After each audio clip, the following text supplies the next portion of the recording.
Salam la famille, on se retrouve pour débriefer la Ligue des Champions. On va pas perdre de temps. Ce soir, c'est un spécial Real Madrid, Manchester City. On va focus là-dessus. En vrai, on va débriefer ça. On va pas perdre de temps. Ils sont nuls. Ils sont nuls. Ouais, parfaitement, je vais le dire ça. Et ils sont nuls, ils sont nuls.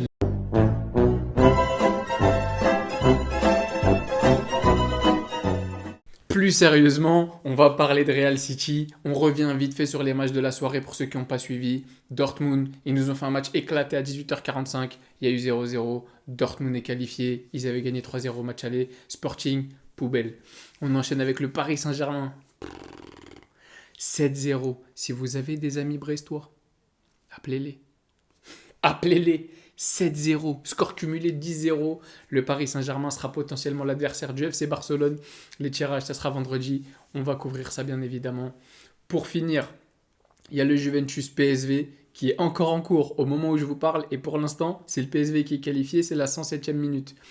Je vous en tiendrai un petit peu des nouvelles à la fin du match si la Juve se qualifie ou pas.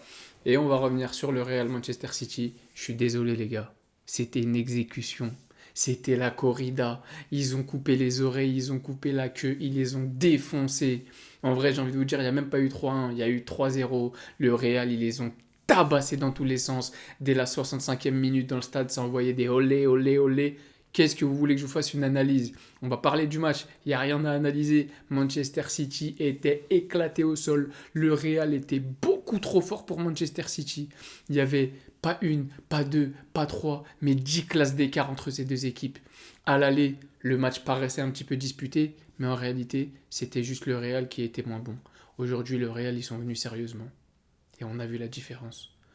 3-0, Kylian triplé, ça se régalait, il se permet de célébrer, il chambre Gvardiol, et ceci, et cela, et ce... Ces célébrations, c'était des signes de gang, tellement ils les ont hagar. Ça fait tellement longtemps que j'ai pas vu le Real à ce niveau-là. Ça fait tellement longtemps que j'ai pas vu le Real pratiquer un football aussi beau. C'est un Barcelonais qui vous le dit. J'ai aucune haine dans le cœur. J'aime le foot avant tout. Moi, je vous l'ai déjà dit, quand j'allume ma télé, j'ai envie de prendre du plaisir avant tout. J'aurais kiffé prendre ce plaisir en regardant City éliminer le Real, bien sûr, je suis barcelonais. Les Madrilènes, vous auriez pensé pareil si ça avait été le Barça. C'est de bonne guerre. Mais objectivement, aujourd'hui, Kylian, il te fait un match de patron. Il a retrouvé sa finition, il a retrouvé sa vivacité, il a retrouvé ses jambes. Sur le premier but, il explose, il laisse Ruben Dias dans son dos, par terre, au sol, derrière. Stones, j'en parle même pas, il a bien fait de sortir sur blessure. Ouais, on sait très bien il est sorti parce qu'il puait la merde, il sentait le carnage. Deuxième but, deuxième but, dans la surface, Rodrigo, petite passe, entre les jambes. Kylian, crochet, Gvardiol qui fonce. Finition, premier poteau. Le match, il était déjà fini. Il n'y avait pas besoin d'en faire autant. Il n'y avait pas besoin d'en faire autant. Troisième but, pas un, pas deux, trois. Pied gauche, seul. Face à toute la défense de Manchester City, il se balade, passement de jambes, décalage, petit enroulé, petit filet, pied gauche. Trop, c'est trop. Aujourd'hui, j'ai de la peine pour un seul homme. Vraiment pour un seul homme. Omar Marmouche. Miskin. Qu'est-ce qu'il est venu foutre dans ce merdier de Manchester City? Pas d'Haaland qui était blessé au genou, il avait une gêne, il était sorti face à Newcastle. On a Marmouche en pointe. Bernardo Silva absent. Je vous l'ai dit, je peux vous refaire exactement la même vidéo qu'au match aller. Bernardo Silva, poubelle. Foden, poubelle. Allez, je l'avais pas mis à l'aller. C'était qui Savio, poubelle.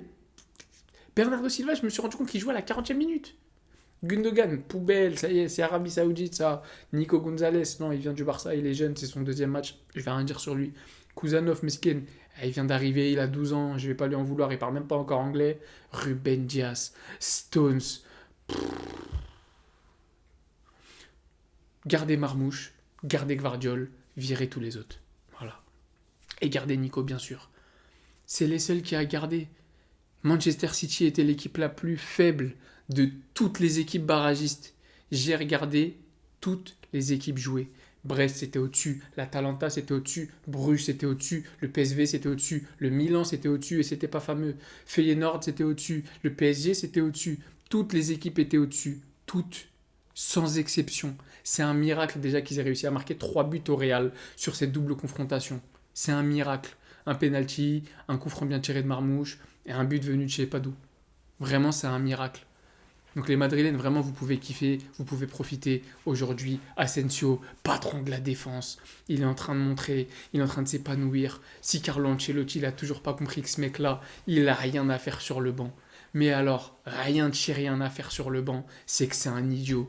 Pardonnez-moi. Raúl Asensio, il doit être titulaire en premier. En premier cette saison, c'est le meilleur défenseur du Real. Le meilleur. C'est lui que tu dois mettre en premier. Et derrière, Ferland Mendy il fait son match. Rudiger, il fait son match.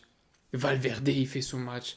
Au milieu de terrain, ça tient. On a même vu un bon match de Tchouaméni. Je ne sais pas si vous vous rendez compte, ça fait combien de temps qu'on n'a pas vu un bon match de Tchouaméni. Donc c'est pas pour discréditer la performance du Real. Le Real, c'était très fort. En attaque, ça s'est régalé. Bellingham, Vinicius, Rodrigo, Kylian, ça combinait. J'ai envie de vous dire, je vous parle sérieusement. J'avais l'impression qu'ils jouaient contre des petits U16. Ils ont joué contre l'équipe de Manchester City de la Youth League. Ils jouaient avec le sourire. Vous voyez quand tu joues contre une équipe de petits au quartier? Quand tu joues contre ton petit frère dans le jardin? Et que tu rigoles parce que tu lui mets un petit pont? J'ai eu la même sensation. Sur le deuxième but, où la construction, très belle construction. Les 4, ils échangent. C'est la première fois de l'année qu'on voit les Avengers sur une action. La première fois de l'année. Donc je le répète encore une fois, c'est pas du tout pour discréditer la performance du Real ce soir qui fait un match complet. Une équipe solidaire.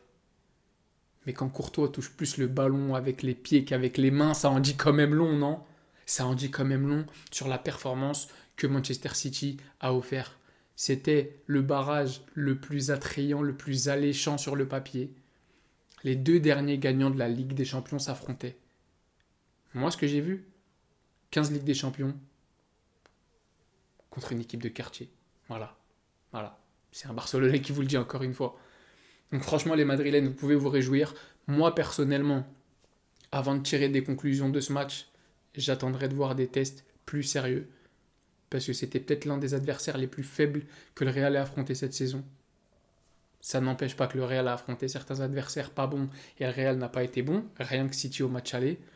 En tout cas, le travail a été fait. Ils sont qualifiés en huitième de finale. Les Madrilènes, bravo à vous. Pas de haine ici. Bravo à vous. On y est déjà. On vous attendait. On était sur notre canapé avec nos petites jumelles à vous regarder de loin. C'est qui ça? C'est le Real. Ils jouent City. Ouais bon. On s'attrape bientôt, Inch'Allah. Les adversaires du Real ne seront pas faciles. Ça va être compliqué. Ça va être des tests bien plus sérieux que Manchester City. Et là, j'attends Asensio, j'attends Kylian, j'attends Vinicius, j'attends tous les joueurs que j'ai vus aujourd'hui au diapason. J'attends de voir, dans un match plus important, s'ils répondront présent. Ça reste le Real. On sait qu'en Ligue des Champions, les joueurs ont l'habitude de répondre présent. Mais je vous dis la vérité, c'est que mon avis, peut-être un petit peu biaisé de Barcelonais, je pense que le Real, cette saison, ça ne dépasse pas l'écart. Voilà, ça ne reste que mon avis.